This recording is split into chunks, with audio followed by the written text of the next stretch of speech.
بسم الله الرحمن الرحيم السلام عليكم ورحمة الله وبركاته كل ونكسن أخيار ميل كستو الدنيا كجوكتان غور كستا iyo si kasta oo aad noola socotaan ba kuna soo dhawaada warka caalamka ee fiidnimo qodobadaan idinku hayno waxa kamid ah militariga Soomaaliya oo ka qayb qaadanaya xasilinta deegaanada ka tirsan Galmudug ayax duulaan ah oo gaaray shabeellaha dhexe iyo qaar ka tirsan shacbiga Galmudug oo ka hor yimid saamiga baarlamaanka Galmudug laga siiyay ururka Ahlus Sunnah wal Jamaa qodobada caalamkana waxaan idinku haynaa Turkiga oo ciidamo u diraya Liibiya iyo India oo xal u raadinaysa cudurrada ka dhasha jinka ama ruuxaanta kuwaasi waxay ahaayeen qaar kamid ah qodobada warkeena ugu nuxurka roon u diyaar garooba qodobadaas iyo kuwa kale oo faahfaahsan dawladda federaalka ee Soomaaliya ayaa cutubyo ka tirsan xoogga dalka Soomaaliya geysay deegaano lagu dagaalamay oo ka tirsan gobolka Mudug dagaalka u dhaxeeya laba maleeshiya beelood oo ka kala tirsan beelo wada daga gobolkaasi ayaa waxa ka dhacay deegaanada Afbarwaaqo iyo Tawfiiqa waxaana dagaaladaasi ka dhashay khasaare isugu jira dhimasho dhaawac iyo barakac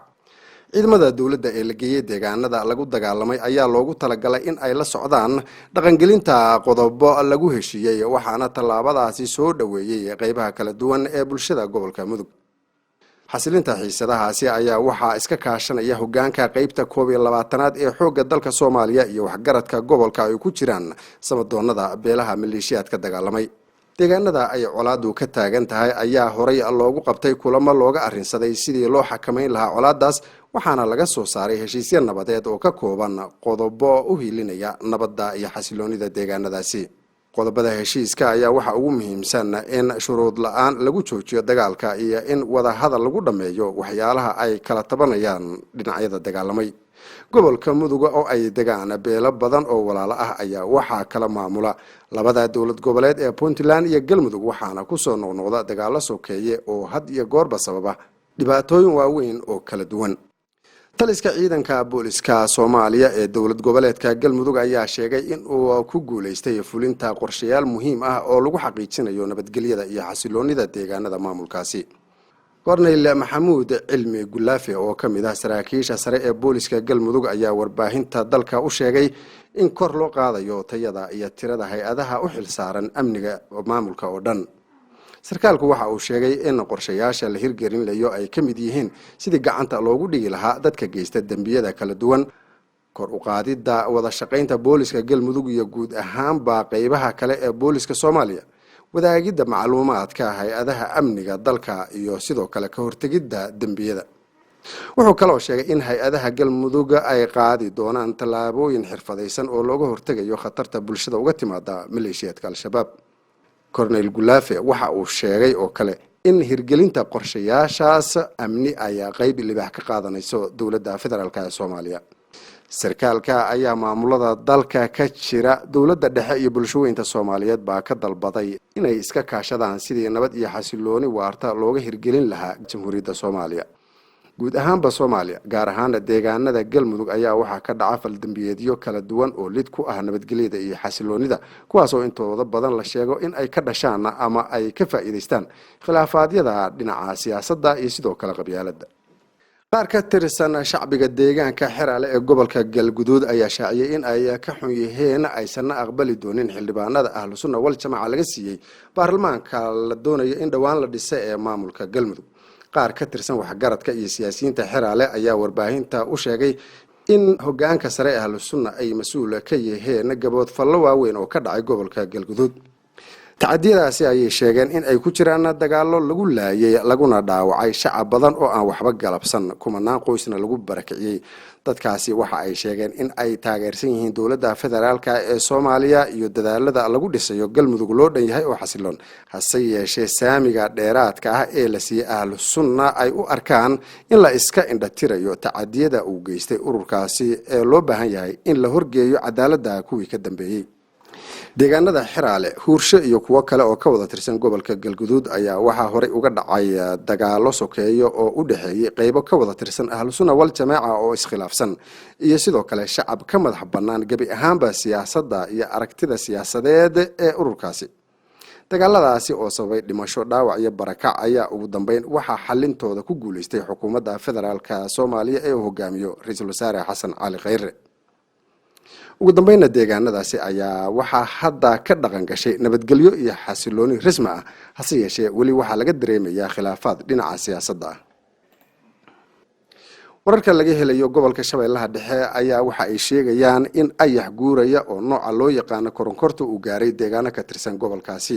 beeraleyda deegaano ku yaala galbeedka magaalada Jowhar ayaa sheegaya in ay arkeen ayaxa fara badan oo ku soo kordhay deegaanadooda. waxa kale oo ay sheegeen in ayaxaasi uu ku degay beero ku yaala deegaanka Bangorayo iyo deegaano daris la ah ayna la soo diristay cabsi ay ka qabaan in ayaxa ama koronkortaasi ay baabi'iso dalagyo xilligan ku yaala beerahooda. guurtooyin waaweyn oo koronkor ah ayaa waxaa lagu soo waramayaa in toddobaadyo ka hor lagu arkay deegaano ka tirsan gobolka Galgaduud, dabadeedna oo ayaxaasi u gudbay agagaarka magaalada Beledweyn oo uu ku naafeeyay beero tiro badan. sida ay sheegayaan beeraleyda gobolka Shabeellaha Dhexe, ayaxaas ayaa la aaminsan yahay in uu yahay midkii ka yimid Galgaduud ee soo maray Hiiraan.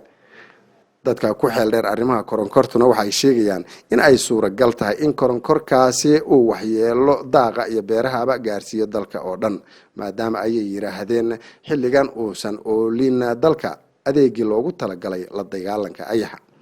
dowladda federaalka Soomaaliya ayaa sheegtay in gobolada lagu arkay ayaxa ama koronkorta ay u dirayso wafdi soo ururiya wararka iyo macluumaadka la xiriira arrimahaasi.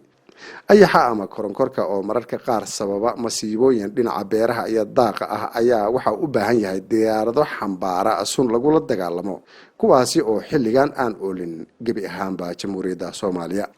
ayaxa oo maalin kaliya baabi'in kara guud ahaanba dalagyada kala duwan ee ku yaala beeraha iyo sidoo kale caleenta qoyan ee dhirta ku taala ayaa waxa intaas u dheer in deegaanada uu ku dego ee uu daaqaya uu ku dhalo ilmo tiro badan oo tiro ahaan ka badan tiradii ayaxa halkaas yimid. xildhibaanayaashuna waxa ay sheegayaan in halkii xabo oo ayax ahiba uu dhali karo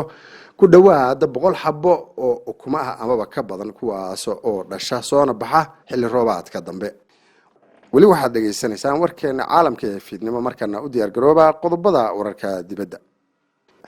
dowladda dalka Turkiga waxa ay sheegtay in ay qorsheynayso sidii ay ciidamo ugu diri lahayd dalka Liibiya. madaxweynaha dalka Turkiga Rajab Tayyip Erdogan ayaa maanta oo Khamiis ah waxa uu sheegay in baarlamaankiisu uu bisha January ee soo socota u codeynayo ciidamo Turkiga u diro Liibiya oo taageeraya dowladda uu taageero qaramada midoobay ee ka jirta dalkaasi. Erdogan waxa uu tilmaamay in dowladdiisu ay tallaabadaasi uga jawaabayso codsi uga yimid dowladda taagta yar ee Liibiya ee fadhigeedu yahay magaalada Tripoli. hadalka madaxweynaha ayaa waxa uu yimid 4 maalmood kadib markii baarlamaanka Turkiga ansixiyay heshiis militari iyo amni oo ay kala saxiixdeen labada dowladeed ee Turkiga iyo Liibiya. Erdogan oo ay weheliyaan wasiirka gaashaandhigga iyo madaxa sirdoonka ayaa Arbacadii la soo dhaafay booqasho aan la shaacin waxa ay ku tageen dalka Tunisia, waxaana halkaasi looga wada hadlay sidii xabad joojin waarta looga hirgelin lahaa gabi ahaanba dalka Liibiya oo ay hareeyeen dagaalo sokeeye oo socday muddo dheer. dowladda Tripoli waxa taageera Turkiga, Faransiiska, Qatar iyo qaramada midoobay, halka dhinaca ka soo horjeedana ay taageero ka helaan dalalka Masar, Imaaraadka Carabta iyo Ruushka. mid ka mid ah jaamacadaha ugu caansan dalka India ayaa shaaciyay in ay bilaabayso tababaro ay siinayso dhaqaatiirta iyo ardayda oo ku saabsan sidii loo daweyn lahaa cudurrada ku dhaca aadanaha ee ka dhasha jinka. jaamacadda Banaras Hindu University ee magaceeda loo soo gaabiyo BHU ayaa sheegtay in bilowga sanadka soo socda ee 2020 ay bilaabayso tababaro 6 bilood ah oo ku saabsan arrimaha la xiriira daaweynta cudurrada ka dhasha jinka iyo ruuxaanta ee ku dhaca maskaxda aadanaha. maamulka jaamacadda ayaa tilmaamay in tababaradaas ay bixinayso kulliyadda qadiim ah oo lagu magacaabo Ayurveda oo muddo dheer ka shaqeynaysay adeegyada la xiriira daawo dhaqameedyada. maamulku waxa kale oo uu sheegay in kulliyadaasi ay qaabilsanaan doonto daraasad la xiriira cudurrada jinka iyo sidoo kale kuwa aan la garanaynin waxa sababay ee ku dhaca dhimirka aadanaha. dhaqaatiirta la siinayo tababaradaasi ayaa la sheegay in ay wax ku daweyn doonaan daawo dhaqameedyo dhir ah, qaabaynta cuntooyinka caadiga ah, duugidda ama daliigid, qaabab cusub oo loo qabaysanayo iyo noocyo kala duwan oo jimicsi ah. daraasad horey loogu sameeyey India ayaa waxaa la sheegay in lagu ogaaday in 14% dadka India ay qabaan cudurro dhinaca dhimirka ah. dhinaca kalena laanta caafimaadka adduunka ee magaceeda loo soo gaabiyay WHO waxa ay sanadkii 2017 sheegtay in duruufaha nololeed ee bulshada dalkaasi awgeed 20% dadka reer India ay qabaan cudurro dhinaca dhimirka ah. WHO waxa intaasi ku dartay in dhakhaatiirta dhimirka ee reer India ay tira ahaan gaari karaan ilaa 400 oo kaliya, hase yeeshee loo baahan yahay dhakhaatiir dheeraada maadaama ayaa la yiri tirada dadka ee dalkaasi ay gaarayso 1.3 bilyan oo qof. arrintaas ayaa waxa ay kaliftay in dadka danyarta ah iyo kuwa ku nool miyiga iyo tuulooyinka fogfog ee cudurrada dhimirku ay asiibaan ay dhakhtar ahaan ugu tagaan fuuxisooyin ku adeegta falsafado khuraafaad ah. warkii caalamka ee fiidnimana akhyaaray meel kasta aad joogtaanba markan waa naga intaanu mar kale ku kulmano warkan oo kale haddii eebba idmo waxaan idinkaga tegaynaa sidaas iyo nabadgelyo.